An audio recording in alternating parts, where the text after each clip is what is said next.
Bom dia, gente. Meu nome é Walter.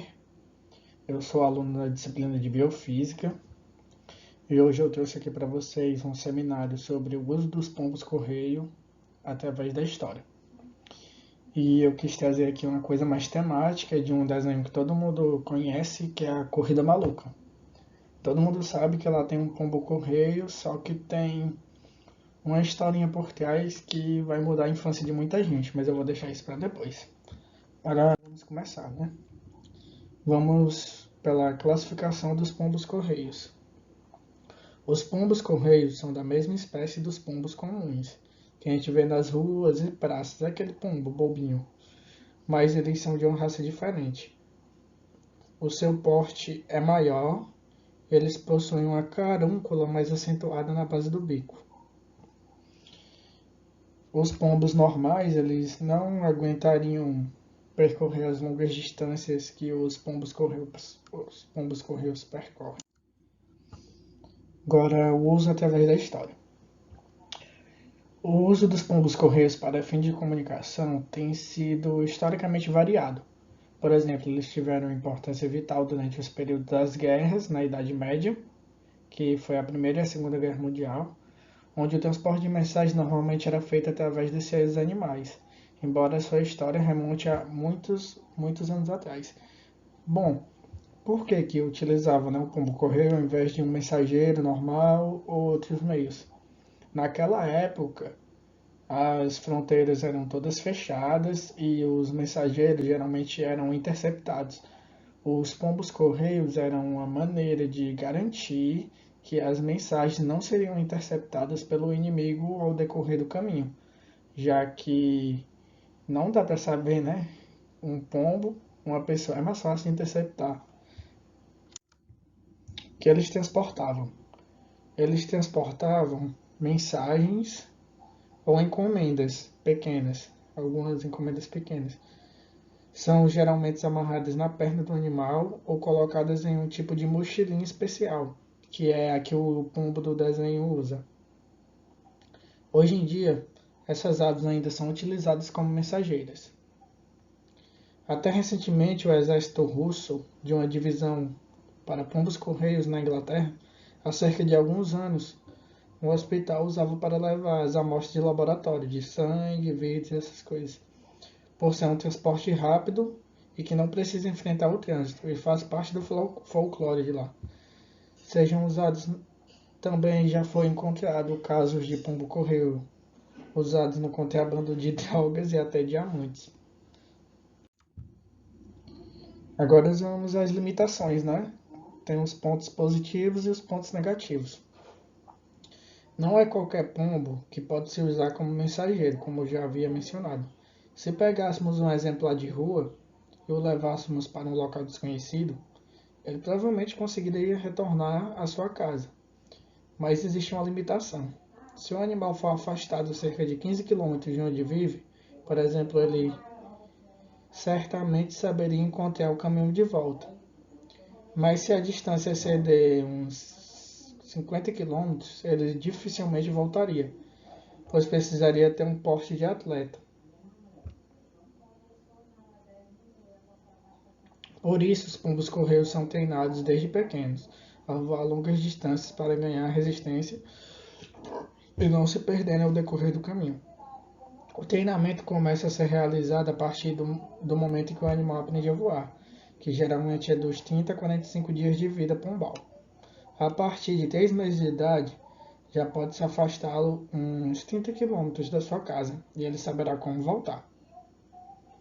Aos poucos, aumenta essa distância e as direções em que ele é solto para ele poder retornar é diversificada, assim apurando os instintos do pombo. Em cada uma dessas ocasiões e vivências diferentes representam um aprendizado. Alguns podem até voltar para casa, alguns param para beber água, ou por exemplo, dependendo da condição de cada um, né? Porque tem uns que são mais resistentes e alguns menos.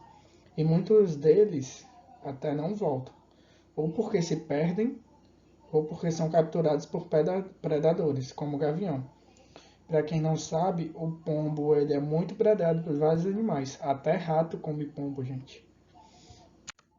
Agora, como isso funciona? O pombo não leva uma mensagem espontaneamente determinado de um local. Por exemplo, não funciona eu quero que o pombo vá para tal local. Não funciona assim. Como muita gente pensa, né? Que o pombo geralmente é treinado para ir para um local específico. Ao invés disso, ele é transportado do seu local de origem até um ponto de partida, onde ele saberá como retornar à sua casa. É um mecanismo natural que ele tem. Trata-se de uma estratégia adaptativa, ou seja, podemos concluir até que é um resultado de seleção natural. Os pombos com esse instinto sobreviveram. Alguns animais são nômades, outros são migratórios. Já o pombo possui uma moradia fixa e procuram sempre voltar para o abrigo, onde encontra proteção, alimento e membros de seu bando. Esses animais também têm um comportamento gregário, que significa que eles não são solitários, são sociais, vivem em bando. Para se guiar no caminho de volta, os pombos possuem três habilidades fundamentais, que estão descritas aqui no slide. É a visão, pelo qual localiza o Sol, identifica sua posição, pode ser leste, oeste ou norte. O relógio interno, que por meio da qual identifica o período do dia, se é manhã, meio-dia, tarde ou noite. E a memória, que ele utiliza para aprender a relação entre manhã, leste, meio-dia, essas coisas, para se situar. Funciona como uma bússola.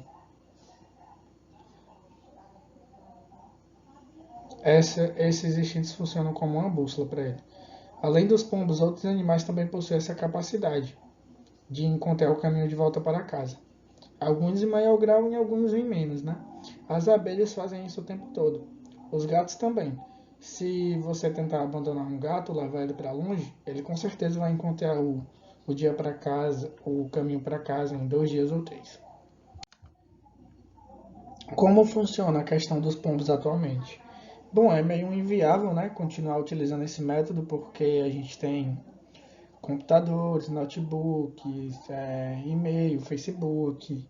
A evolução temporal dos correios, tanto físico quanto virtual, que são as redes sociais, a internet e aquele correio mesmo físico, torna o uso do pombo inviável. Então, graças à tecnologia, a gente não precisa mais usar os animais para transferir uma mensagem que você não quer que ninguém leia. Basta ligar o computador ou a internet e enviar. Bom, gente, aqui são as fontes e tal. E eu queria falar sobre um negócio que eu frisei lá no começo, que era esse desenho da Corrida Maluca. Na Corrida Maluca, tem uns pontinhos que a gente que fica ali subentendido e a gente não prestou atenção. Vamos lá. Tem um pombo correio.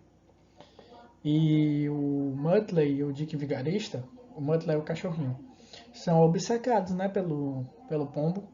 Agora, por que, gente? Por que? Todo mundo tentando ganhar a corrida, só o Muttley e o Dick Vigarista lá tentando pegar o pombo. Tem algum motivo e tudo mais? Bom, vamos ler as entrelinhas, né? O pombo tá com uma bolsinha carregando alguma coisa. O Dick Vigarista, ele sempre tá atendendo o telefone, aquele telefone antigo, e levando bronca do patrão dele, que é um general. O patrão dele, na verdade, é um general de exército. E o Muttley, se vocês tentarem recordar, ele tem aquela fixação dele por medalha. Ele fica medalha, medalha, medalha. E medalha, gente, é uma coisa, é uma premiação para heróis de guerra e para soldados no cumprimento do dever. O soldado fez uma coisa muito boa para sua pátria, ganhou a medalha, honrar o mérito e tudo mais. Então, esse enredo nada mais é do que uma crítica, que ela é a seguinte: o pombo, ele na verdade está carregando uma mensagem da resistência retratado na Primeira Guerra Mundial, que esse desenho é de 1969, se eu não me engano. Aí o pombo, na verdade, está carregando uma mensagem das forças aliadas da Primeira Guerra Mundial E o Dick Vigarista e o Muttley são do exército e estão tentando interceptar a mensagem justamente para eles serem premiados e ganhar medalha e tudo mais. E é por isso que o Dick Vigarista e o Muttley geralmente não tentam ganhar a corrida maluca. Eles tentam pegar o pombo. Aí por isso, pegue o pombo, pegue o pombo. Aí é isso que acontece. Aí é uma curiosidade que muita gente não sabe. Até eu fiquei meio pasmo quando eu descobri, porque, gente, é um negócio assim. Então, gente, essa foi a minha apresentação. Bom dia para vocês e até a próxima.